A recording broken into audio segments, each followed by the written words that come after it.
What is up, fellow nerds, and welcome back to the Dapper Snapper Gaming channel, and welcome back to How Do I Want to Do This? This is our series where we take a look at all playable options available to players in Dungeons & Dragons 5th edition, then we rank them on a scale of 1 to 10 and either build them or fix them depending on how they rank. Now today we finish off our talks on the Echo Knight Fighter, and you guys seem to really like our ranking video back on Tuesday. If you haven't watched that video, of course, make sure to check that out beforehand, but you all seem to really enjoy that, and looking at this subclass, it seems to be very popular, so I'm excited to show you all my take on the subclass. But before we do that, make sure to leave a like on the video and subscribe if you haven't already. As you can see, most people who watch the channel are not subscribed, so please help us to reach our goal of 2,000 by the end of this year. We are on track, and in fact, we've had a decent amount of subscribers just this week following the Echo Knight video, which is amazing. So let's keep that up. And I mean, at this rate, we'll reach it before Christmas, which is absolutely fantastic. And I'm looking forward to that possibility. Of course, also make sure to share the video with your friends and click the bell so you're notified when new videos are uploaded. The Echo Knight is super unique in that it comes from the mind of someone that is basically a part of the design process for D&D. I mean, let's be real. You've got the tal'dorei books. He has worked on some other stuff here recently. Like, Matt Mercer just permeates everything that is D&D, whether it's his full-time job or not. And that's just something that that I think all of us need to accept. But sometimes he gets a little out of hand with his balancing. And you'll see that this is also the case in some of the wizards that he has created as well, where balancing has kind of just gone out the window and some things are a little stronger than what they should be. This subclass is very strong, and a build like this is always going to be good. Now, the strongest way to build this is definitely going to be just 20 levels of fighter.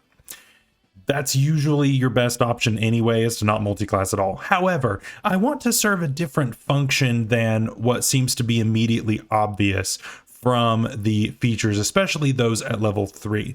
This subclass focuses a lot on the ability to make bonus attacks, right? Whenever you take the attack action, you can make a bonus attack from the space of your echo. Well, we're not taking that away, but we are adding additional help to being a team player, which a lot of fighters, let's be real, a lot of fighters are not team players. A lot of fighters are pretty selfish, and this allows us to be a lot less selfish and to help our friends out. And we've now got multiple ways to do this with some light, smart multi-classing. So let's go ahead and jump right into today's build. Starting off, of course, we have our race, and I have been so good here recently about not going with the race that I'm going with today. I have tried to stay away from it, and I tried to figure out an alternative. But there are so many things that I need to do in this build. Number one, I need to get my strength maxed out so that I'm hitting my attacks as often as possible. That's pretty usual. We also want to get our constitution maxed out if we possibly can, because we have several features that are based on that constitution modifier. And that has to do with number of times per day that we can use some of our best features that are out there. And I don't want to miss out on that either. So that's really difficult as well. I really need to be able to sink some levels into boosting that. And then there are feats that I want too. And so there are so many things that are vying for our limited number of ASIs. And so I have to go with something that gives me a feat at level 1. And so we're going with the custom lineage. The custom lineage, of course, is heralded as a boring choice for the most part. But you know what? I see it as boring as something like the champion fighter, which is up in the icard above right there. You know, you have all of this room for creativity, and there's not a whole lot that it tells you that you have to be, right? You can be anything you want to be. And so I think that allows you to argue for both sides of either it's boring or it's really exciting with enough imagination behind it. And so that's where I think that this kind of shines.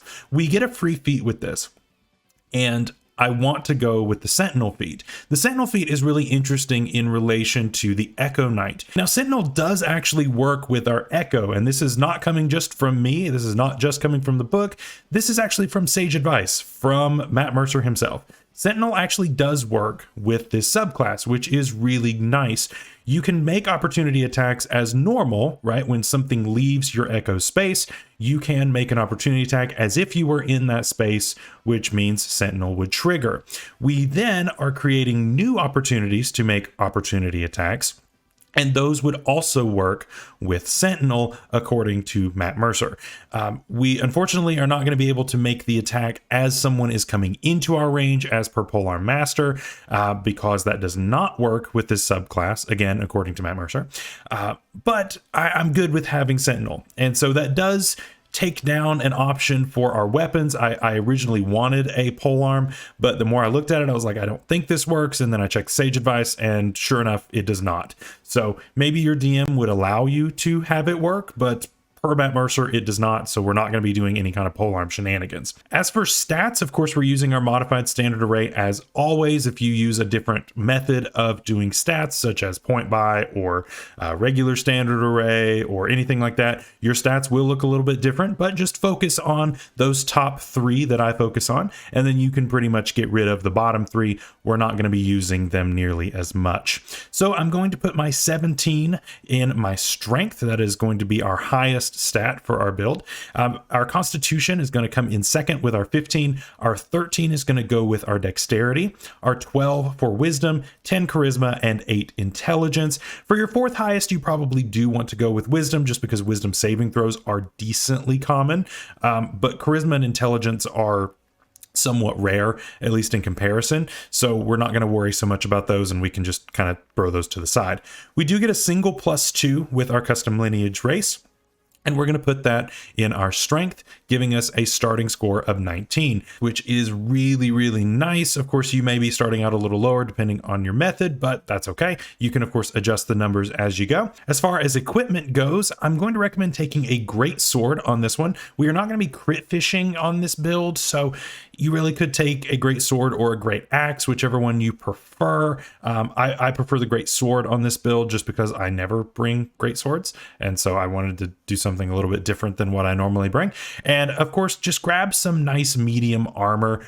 For now, you're probably going to be having some scale mail, but of course, you are going to be eventually working up to half plate as soon as you can afford it. Of course, that's very expensive, so it'll be several levels, I'm sure, before you can get that, but just buy you some as soon as you can. With all that out of the way, let's start taking some levels. At level 1, we are starting off as a fighter. Like I've said in previous videos, fighter is one of, if not the best first level that any character can take, really.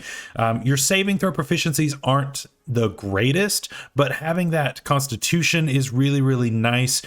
It would be nice, of course, to have something like dexterity or wisdom, but that's okay. We're gonna be just fine, but just know we do have a little bit of a weakness with wisdom saving throws. We are gonna find a way to shore up our dexterity saves a little bit, but not a huge amount, so don't get too excited.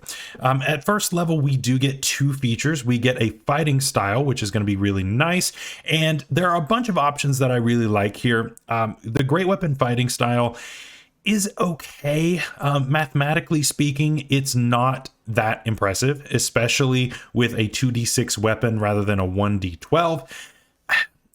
I personally don't like this fighting style. Mathematically, it doesn't work out the way that I like it to. So I typically will pass up on this, but if you want it, it's there. The defense fighting style is also there, although I don't think I want that either.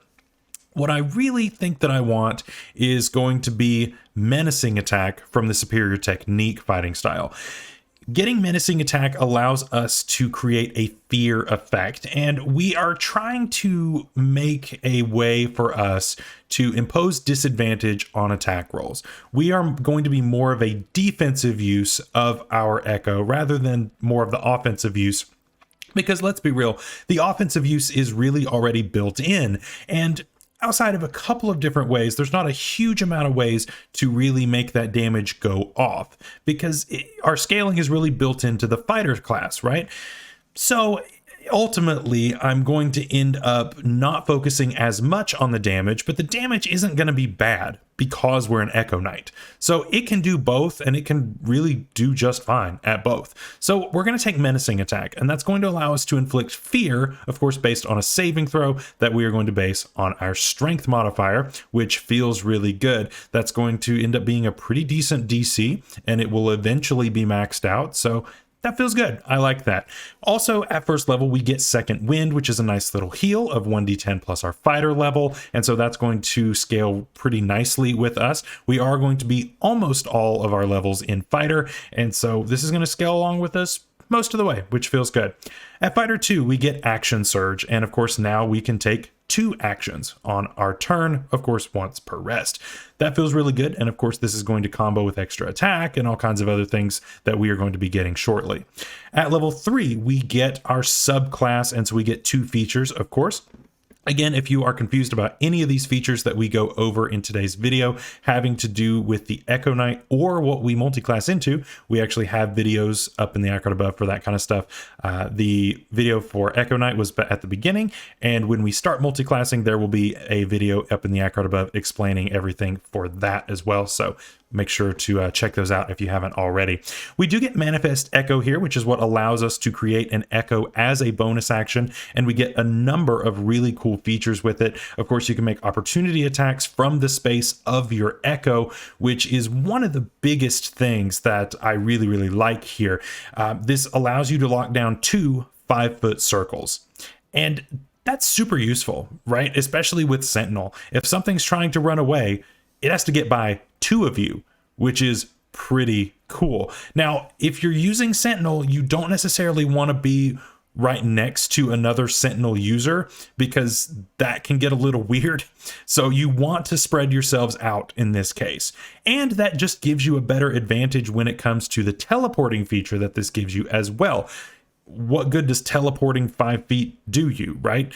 Teleport a little farther, right? You get a little bit more use out of that. And of course, if your echo ever is destroyed, just make another one. It's basically free. It's just your bonus action to do so. And we don't have a whole lot else that's going on with our bonus action. So that's pretty awesome.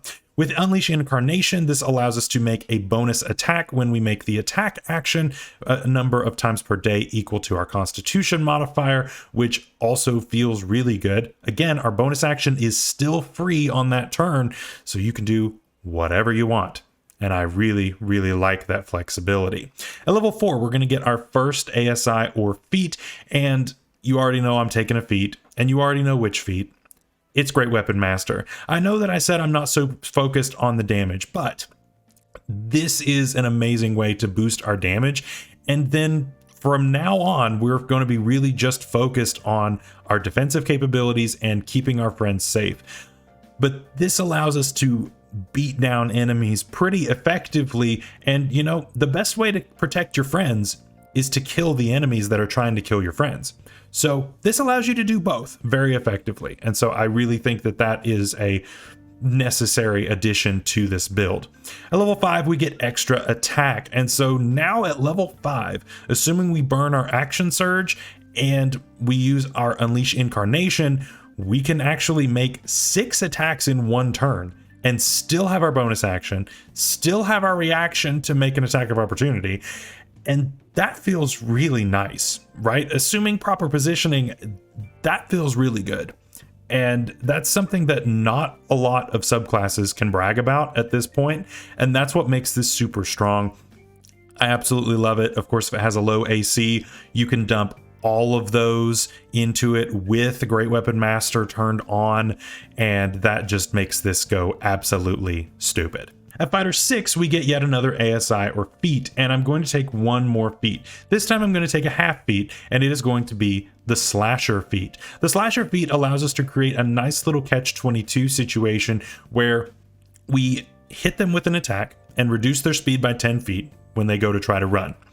They can try to run, and we smack them with an opportunity attack, they're stuck. We miss them with the opportunity attack, they still can't run nearly as far as what they would like to because of Slasher. And so this allows you to really lock down your enemies a lot more effectively than without it. And plus Slasher comes with a lot of other really good benefits. but that is going to be our main focus as to why we are taking it. It also allows us to max out our strength, which also feels really good at level 6.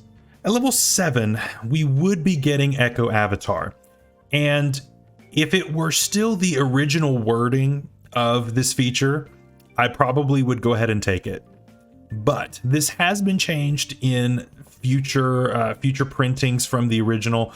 We went by the original when we ranked it earlier this week, but they have since errated it and made it out to be you can't do anything while you're looking through the eyes of your Echo, which is still very good, mind you. Don't get me wrong, but I think that now is a time where maybe our character gets a little curious. Why is it that I can make these echoes? Because I imagine that not everyone is playing within the Kryn dynasty, is playing within Matt Mercer's world. I highly doubt that Wildmount is going to be everyone's setting for using this. So I want to come up with a different idea as to why you can create an echo. And I would venture to say that it might be cool to not necessarily make your echo look like you. Your echo could look like some of your past ancestors, and you are out here pulling a Mulan and trying to look around and find what it is that is causing this to happen. Why is it that you have this power? And I think a journey like this would lead to a really cool campaign. Just be careful you're not being the main character, but I think that that could be really cool. So we're going to take some barbarian levels and fulfill that flavor. At Barbarian 1, we of course get Rage, and Rage is one of the best features that we could have because we now would get resistance to bludgeoning, piercing, and slashing damage, making us super hard to kill as long as we have this. And you know what? We've got a free bonus action most of the time to activate this Rage. That is really awesome. I love that. We do also get Unarmored Defense, but we're not going to use that because overall we're not going to get as much of a benefit as if we are wearing a lot better armor. So hopefully you have gotten access to some better medium armor by now. You may not have half plate yet at level 7, but hopefully you're saving up for it and we'll have that soon. But I would not use this version of Unarmored Defense on this character. At Barbarian 2, we get Reckless Attack, and this helps us out with our Great Weapon Master, because now we're rolling with advantage. And yes, we're taking the -5 to hit, but we're rolling with advantage. And so yes, everything has advantage on you, but you have resistance to 90% of the damage that is coming towards you, as that is going to be bludgeoning, piercing, or slashing.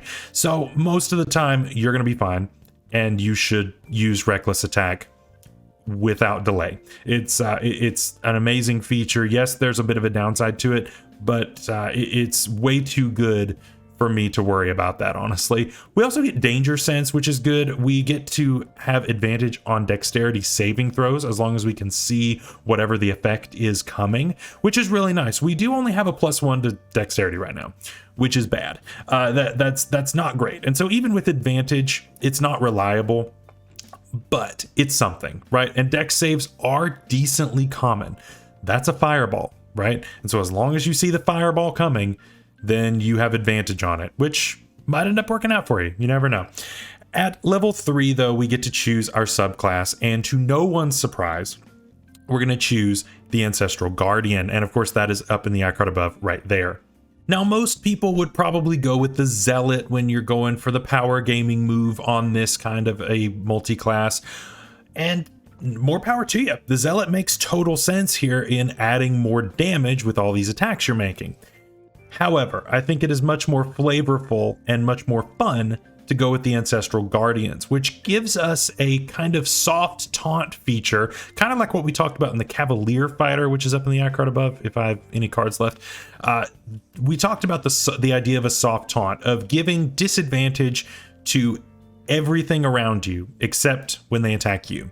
And that is an amazing way to protect your friends. You've got an okay AC, you've got resistance to bludgeoning, piercing, and slashing damage, which is most of the damage that's coming in. And so you're drawing fire away from your friends. And that's really awesome. Once we get a few more levels into Echo Knight, we're going to be able to protect our friends even further, but we do get, of course, Ancestral Protectors here with this subclass. And when we hit with an attack, we can choose to have that creature basically marked, similar to the Cavalier. And so if it goes to make an attack against someone that is not us, then they have disadvantage on that attack.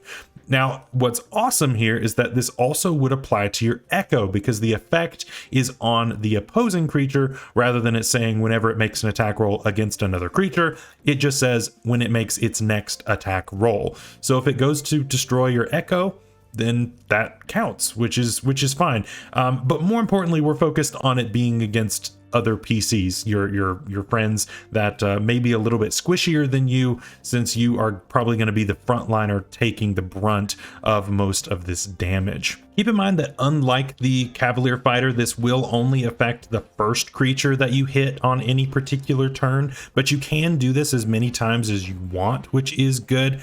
One other great benefit though is if they get hit on top of all the disadvantage that you've given, they also do get resistance to the damage. Now, obviously the resistance only works on creatures that it hit, but who cares about resistance on your Echo because you only have 1 HP? Resistance doesn't matter. So this is only going to help your friends. And that is the entire point of this build, is finding ways to throw yourself and your Echo in front of your friends and make sure that they are as safe as possible. With those 3 levels out of the way, I think it's time to go back to Fighter, and I don't see any reason to look back or pick anything else up along the way. At Fighter 7, of course, we get Echo Avatar, and this allows us to basically have a familiar in our avatar, which is pretty awesome. Again, there's the movie coming out very soon. I'm sure you're aware of how all this works.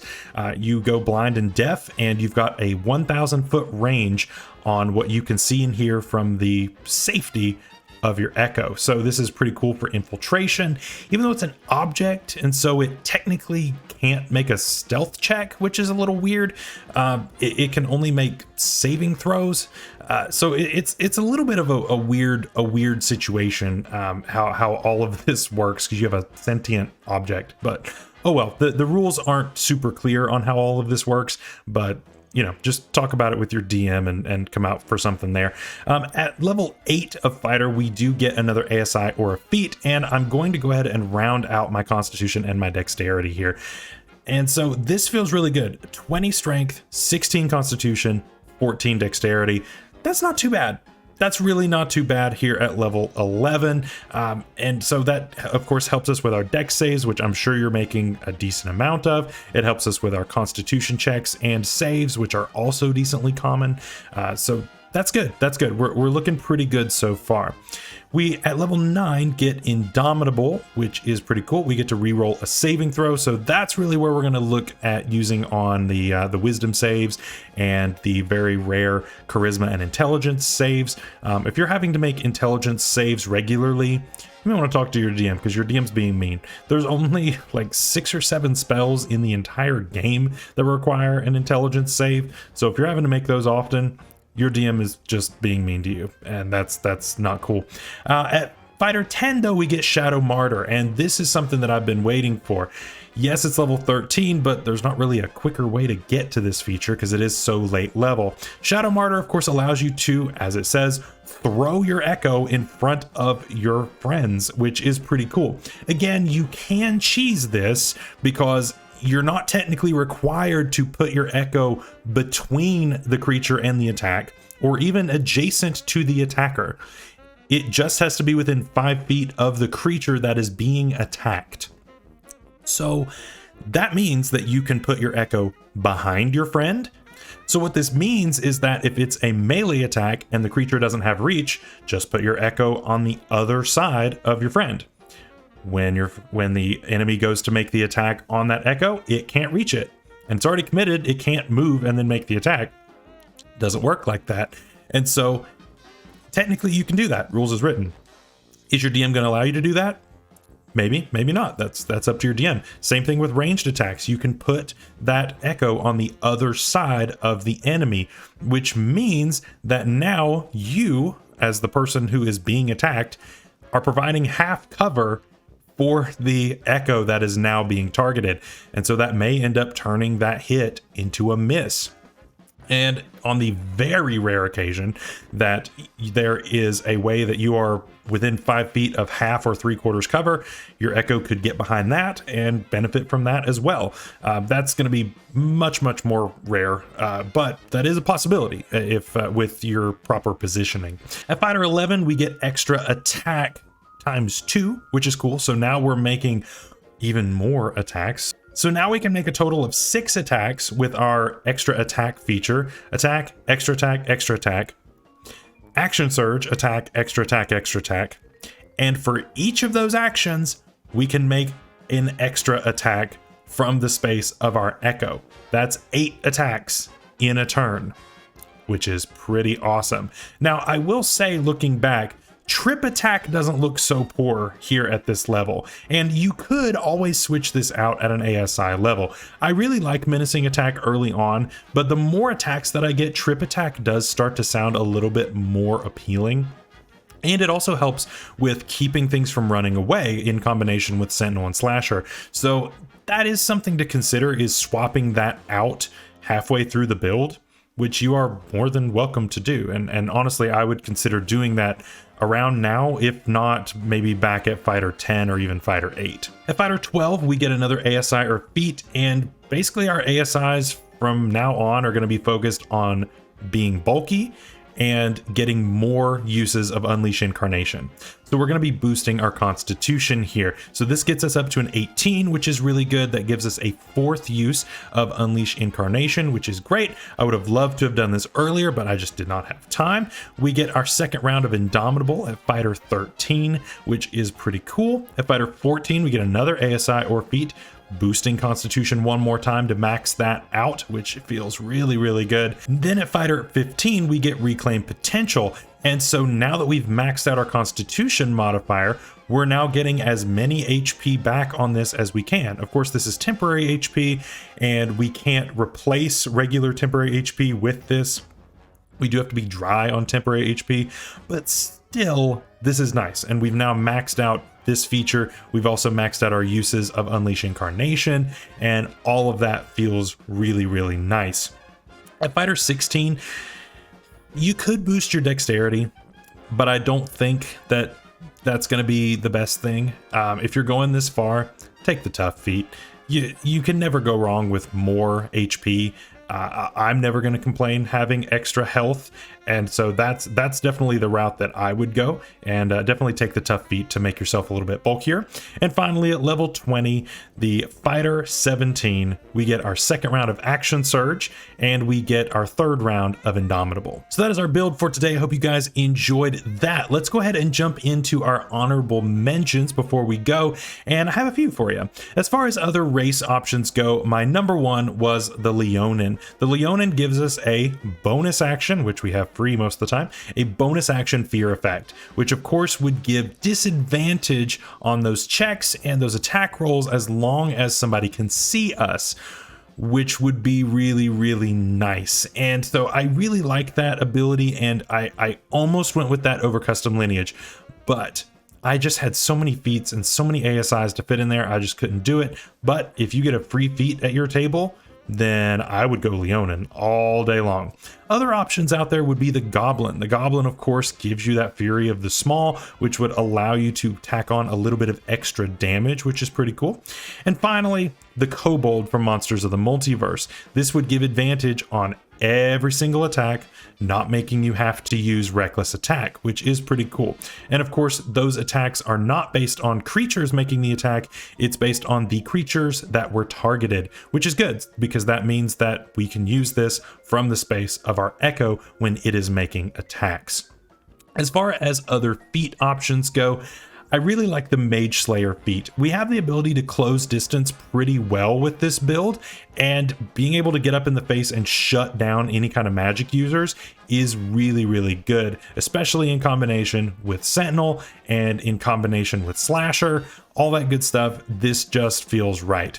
If you wanted to take a bludgeoning weapon, Crusher isn't a bad option either. Of course, this is a push effect rather than that of a slowing down effect, so it's a bit of a different type of build, but you could end up, you know, playing pinball with your enemies, which is pretty cool. Of course, weapon choice would be a little bit different for that kind of a build, but another really fun option. Finally, as far as other classes go, I really like the Conquest Paladin in combination with this. Now, you would need a decently deep multi-class in order for this to really work, which is the only thing that's a little rough about it. I would say you probably need at least about 7 levels in Conquest for it to work well, and I hate to give up that many features from the fighter. There are so many good features in that later game of the Echo Knight that I don't want to give up, and so that's why I ended up not going with that Paladin. The other option you could go with is a rogue, and the rogue with a rapier or some other type of finesse weapon would be really, really good in order to add on some extra sneak attack damage. And you could actually go with the Inquisitive Rogue. The Inquisitive Rogue is one that I think is slept on a lot. I actually have an Inquisitive Rogue in my Curse of Strahd campaign going on right now, and as this video is going live, I am currently running the final session pre-Strahd final fight, which is crazy to me that this campaign has been going on for so long and that we've stayed together for so long. But I have an amazing group of people. Of course, if I have an iCard left, I'll put a link to our podcast that we did a while back up in the iCard for you. It's a lot of fun. There are a lot of really, really great people. But the Inquisitive Rogue gives you another way to deal sneak attack as well as just being a smart fighter, which doesn't happen a lot of the time, and I think it's admirable. I think it's a lot of fun. So that is all for our honorable mentions and our build. So I hope you guys loved it. Make sure to leave a like on the video and subscribe if you haven't already. Leave me a comment letting me know what you thought. And next week we are going to be talking about the Eldridge Knight. We've been talking about how fighters don't get magic. Fighters don't get magic. Well, you know what? Next week they're going to. And we're going to see just how it stacks up to the other fighter options. Until then, stay safe out there. Stay healthy. We'll see you later. Bye-bye.